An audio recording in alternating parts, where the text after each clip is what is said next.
Rivals Radio. All right, folks, welcome back to Rivals Radio with Wally and Dee. We're going to be taking a deep dive into the Pittsburgh Prowlers and their pre-draft moves.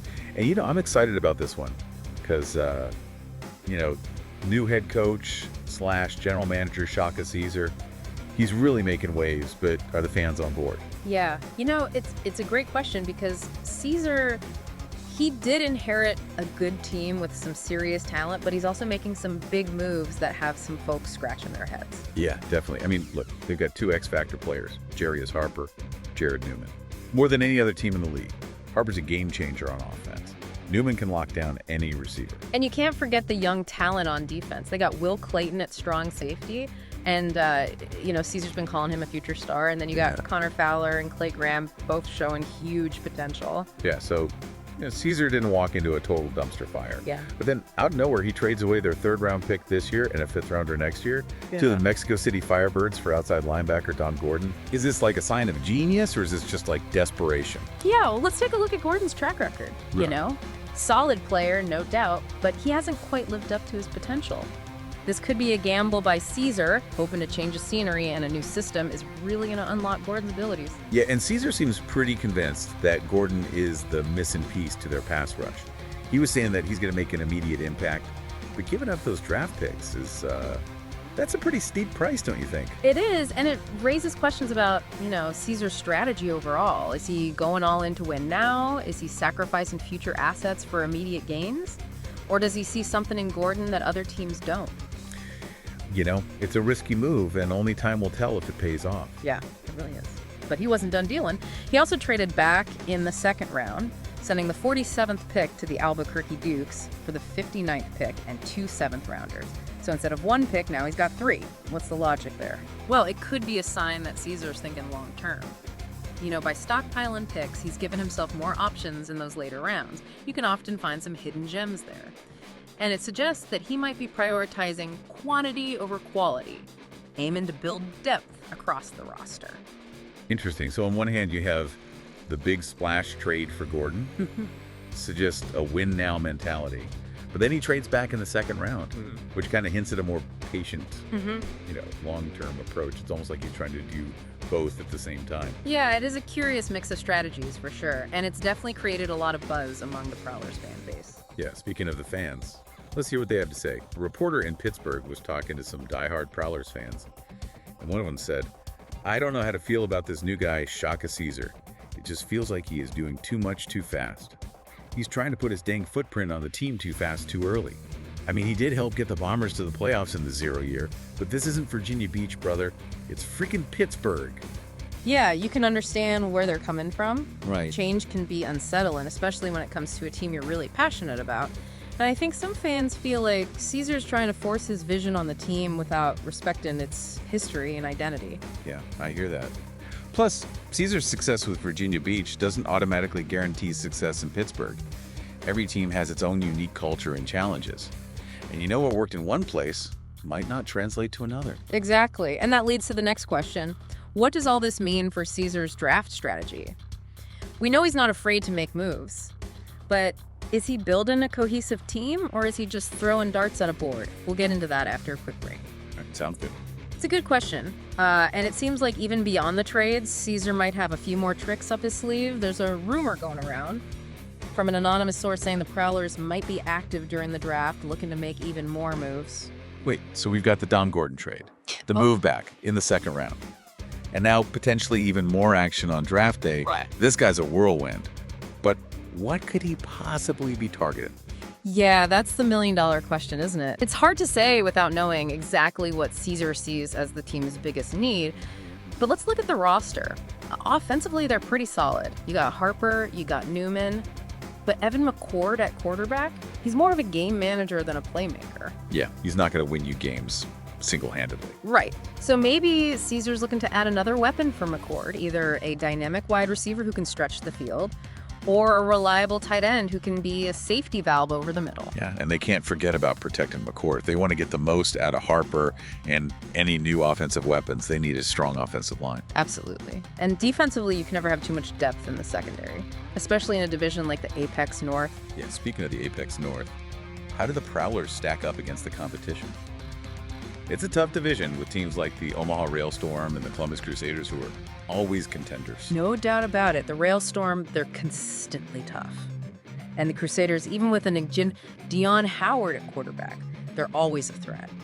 And you can't forget about the Canton Crush, who are in a rebuilding phase. But they could surprise some people. So where does that leave the Prowlers? Are they contenders or pretenders? Can Caesar's moves actually put them over the top? You know, it's a tough call. They definitely have the potential to be a playoff team, especially with the talent that they already have. But they're also facing some stiff competition in their division. So it sounds like they need everything to go right. No major injuries, young players stepping up, and maybe a few more savvy moves from Caesar himself. Exactly. It's a delicate balancing act. And this is where things get really interesting. Okay, I'm all ears, lay it on me. All right, so remember how we talked about Caesar's seemingly conflicting strategies? Going for it now with the Gordon trade? But also stockpiling picks for the future? Well, that might not be as contradictory as it seems. Go on. What if Caesar is using these pre-draft moves to create leverage, to put himself in a position to make a really big move on draft day? You think you might trade up? It's possible. He's already shown that he's willing to part with draft picks. Maybe he's setting the stage to move up and snag a truly elite player, someone who can transform the franchise. Now that would be a statement. But the Prowlers have the 15th pick. To move up into the top 10, they'd have to give up a king's ransom. True.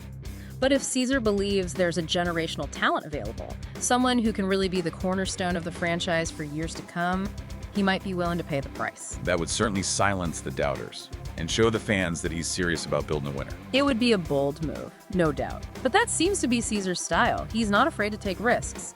And in a league as unpredictable as this one, sometimes you gotta go big or go home. That's for sure.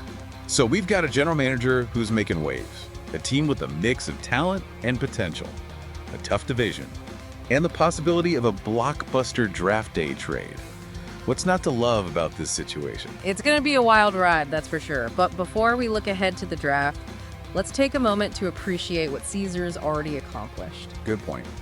It's easy to get caught up in the speculation and the what-ifs, but Caesar has already made some significant changes to this roster. Exactly. He's brought in a potential impact player in Don Gordon, he's acquired additional draft capital, and he's generated a level of excitement and buzz that we haven't seen around the Prowlers in years. Love him or hate him, you can't say that Shaka Caesar is boring. Absolutely. Now, whether those moves translate into wins on the field remains to be seen. But one thing's for sure, Caesar is shaking things up in Pittsburgh, and the entire league is watching. It really is going to be interesting to see how it all plays out.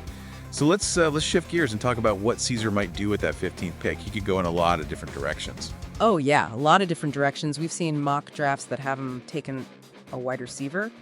Others have him going for a defensive back. And some even have him trading that pick away altogether. Yeah. It's like trying to predict the weather in April. You just never know. It really is. But if we had to put on our GM hats for a minute, what would you do with that pick? Well, I think a playmaking wide receiver would be a huge boost for their offense. Yeah. Someone who can take the top off the defense and open things up for Jarius Harper. You know, Evan McCord needs a reliable target downfield. And I think that could really elevate their offensive game. Yeah, that makes a lot of sense, especially in today's pass-heavy league. You know, having a receiver who can consistently win those one-on-one battles is crucial. Absolutely. But I wouldn't rule out the possibility of Caesar going for a defensive back either. Yeah. You know, we talked about the importance of secondary depth. Yeah. Especially in a division as competitive as the Apex North. Yeah, I agree. If they can shut down opposing offenses, it takes some of the pressure off their own offense, so a talented young cornerback or safety could make a big impact right away. So we got offensive firepower versus defensive solidity. It's a classic draft day dilemma. Do you go for the flashy playmaker or the reliable defender? Right, and the answer probably lies in what Caesar values the most. Does he prioritize a high-powered offense that can outscore opponents, or does he believe in building a dominant defense that can suffocate opposing offenses? I guess we'll find out on draft day. But regardless of who they pick, one thing is clear. Shaka Caesar has already made a huge impact on the Pittsburgh Prowlers. He's not afraid to shake things up. He's thinking outside the box. And he's created a ton of excitement around the team. He has, and whether you agree with his moves or not, you can't deny that he's making the Prowlers relevant again. They're a team to watch, and I can't wait to see what they do next. Well, folks, that's going to do it for this deep dive into the Pittsburgh Prowlers. We covered their pre-draft moves, analyzed their roster, and speculated about their draft strategy? Now we want to hear from you. Yeah, let us know what you think. Do you think Shaka Caesar's moves will pay off? Who do you think they'll draft with the 15th pick? Hit us up on social media. Thanks for joining us. We'll catch you next time for another deep dive into the world of football rivals. Until then, keep those helmets polished and your spirits high.